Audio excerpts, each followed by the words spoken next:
The only thing that shows Trump not underwater is Trafalgar and fucking Rasmussen, bro. They are so goddamn cooked. You might as well just make the numbers up at that point, okay? It's so bad. Trafalgar and Rasmussen are obviously like incredibly cucked right-wing bias polls. They are consistently wrong. No, not Trafalgar Law, you fucking nerds. Shut up.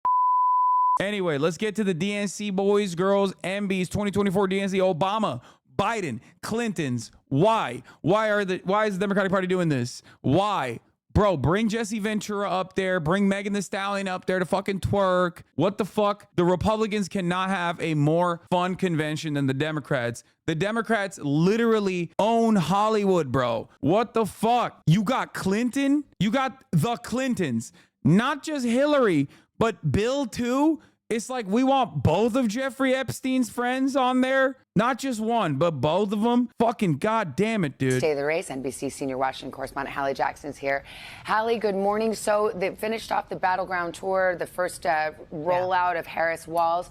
Give us the state of the race on the Democratic side, then we'll talk about former President Trump's campaign. Sure. On the Democratic side, Savannah, the Harris Walls team is feeling like they have some wind at their back, some momentum here moving forward for a couple of reasons here. It's that new Battleground polling that we talked about here, showing that she is inching ahead within the margin of error in some of these key swing states. And when you look at independents, those numbers are interesting, too. There's some good news in there for Democrats showing that Vice President. Bro, swing state polls are cooking right now, dude. Oh my God. Loyal blue vanguard up in this bitch. Look at this. Look at this. Look at this. Wisconsin, 50% Harris, 46 Trump. Michigan, 50% Harris, 46% Trump. Pennsylvania, 50% Harris, 46% Trump. I got more polls, okay? We got more swing state polls. The only thing that shows Trump not underwater is Trafalgar and fucking Rasmussen, bro. They are so goddamn cooked. You might as well just make the numbers up at that point, okay? It's so bad. Trafalgar and Rasmussen are obviously like incredibly cucked right-wing bias polls.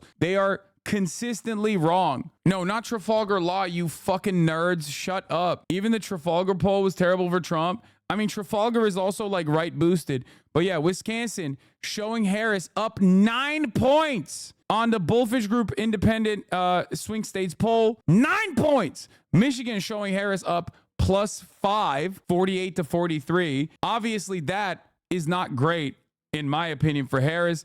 That should be, I mean, that's outside of the margin of error, but like it should be higher than that for Michigan. But I do think that maybe Gaza is playing a role in that, and it might get worse for her in Michigan. Things might change. Overall, Pennsylvania, 49% for Harris, +4, Trump at 45. So this, once again, shows momentum swinging in the direction of the Harris-Walz ticket, okay? You also have approval ratings coming out of all the states that Walz and Harris have actually attended. And Tim Walz is fucking cooking, okay? Tim Walz is fucking cooking. Here's how the dynamic has shifted so dramatically. I mean, not dramatically, but national polling average started off not so great. July, boom, boom, boom, boom, boom. Made a flip, major flip on around August 4th. And it is now seemingly going to start trailing. Okay, it will inevitably reach a plateau unless they keep up the momentum. But you also have the with Kennedy numbers, which is phenomenal. There it is. Kennedy taking more of the Trump support than the Harris support as well. Yo, there is a non-zero population that would let Trump babysit their child. Yes. This is the sign of an unbiased pollster, by the way. Kamala Harris has opened up a 6% lead over Trump. LOL from Rasmussen. I mean, yeah.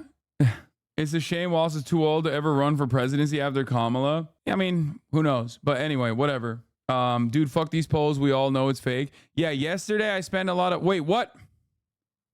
At the top of the hour, there's a 3-minute ad break. And some of you like to steal that glory from me. Some of you like to steal the one time of the day, once every hour, where I like to have fun and dupe you and just take that away from me shamelessly and selfishly, and then serve the 3-minute ad break in my stead. Rachel Scott is tracking the race from Washington. Good morning, Rachel. Hey, George, good morning to you. This is an entirely different campaign. 1 week out from the Democratic National Convention, and a new poll shows that Vice President Kamala Harris is gaining traction in those critical battleground states. All of that really not sitting well with former President Donald Trump, who has resorted to pushing conspiracy theories about the crowd size at her rallies and questioning her racial identity. This morning, Vice President Kamala Harris gaining momentum in the race for the White House. Another thing that I did not like, and I brought this up already, was like Kamala Harris doing the like classic Dem thing, I guess, but in a new format where she looked at like something that Trump had suggested that is like a pro-corporate policy and not a pro-worker policy that masquerades as a pro-worker policy, no tax on tips. And I think that ProPublica senior editor Jesse Eisinger is absolutely right on this, where he says no tax on tips policy is an ominous sign. Pandering matches half-baked, bald Trump pander.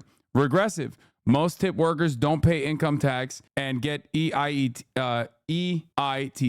Unfair. Why should a bus driver pay taxes but not a waiter? Relieves pressure on corporations to raise wages. That is a key part of this that I have an issue with. Reasons is ominous. Suggests Harris doesn't have a serious economic policy circle that can respond to idiotic Trump blather. Suggests she doesn't have good enough political instincts / communication skills to explain why doing the thing that sounds good isn't actually good. I am a little fearful that she just blurted that out. I'll be honest. But it played in Nevada. Brother, what are you talking about? She's in front of the Culinary Union. You know the Culinary Union already has a policy in place that they are advocating for.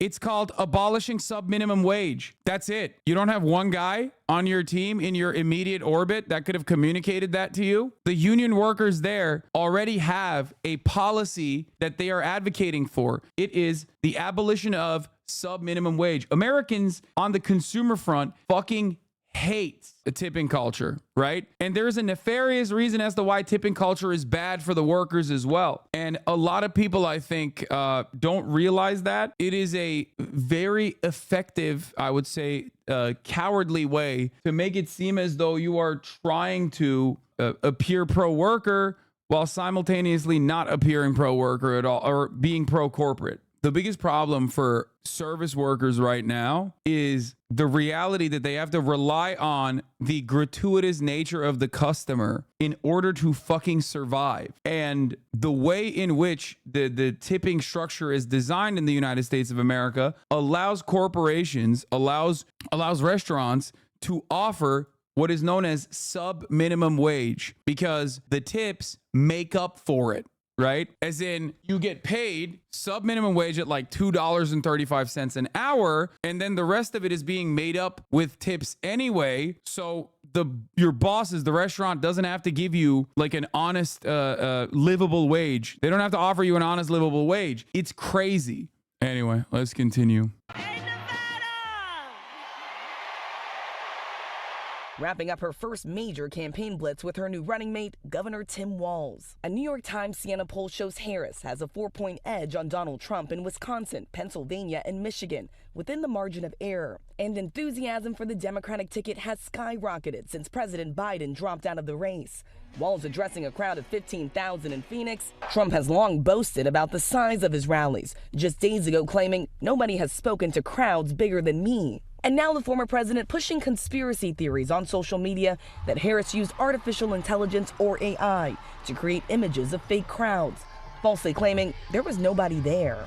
This part is so funny. I think this is a major fucking L for the Trump camp. Like, this is a risk, okay? You are assuming a risk. And the risk is, are there enough people in the margins, not in your base, but in the margins, that will actually get brain diseased by this kind of rhetoric and believe it, okay? Every step that the Trump administration takes going forward is supposed to be moving the needle in the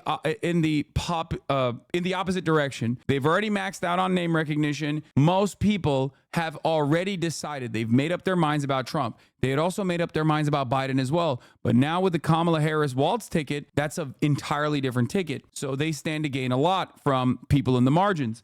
Trump, on the other hand, is completely maxed out. He already was the fucking president. He was a telegenic figure. On top of that, people already have these opinions. They've already calcified their positions, right? So every step they take, they are gambling. Okay. Every step they take, they're like, will this move the needle with moderates that are Republican leaning? Will we be able to bring these moderates back to our side? Now, before you say they are believing that it's AI, you are wrong.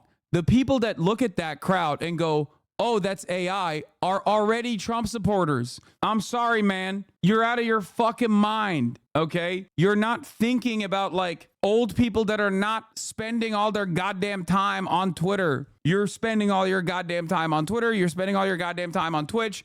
So you think a lot of the Republican Party's base of support, or those in the margins, like the more moderate, the more independent voters and whatnot, are also spending every waking moment on Twitter. The average American with a fucking job or a business that they own is not as brain broken as like Joey Manorino or whatever. They're not as brain broken as the End Wokeness account, okay? They're gonna look at this and go, what the fuck is this guy saying? And a lot of you probably have relatives that are perma online too. So you think like, oh no, every person is like this.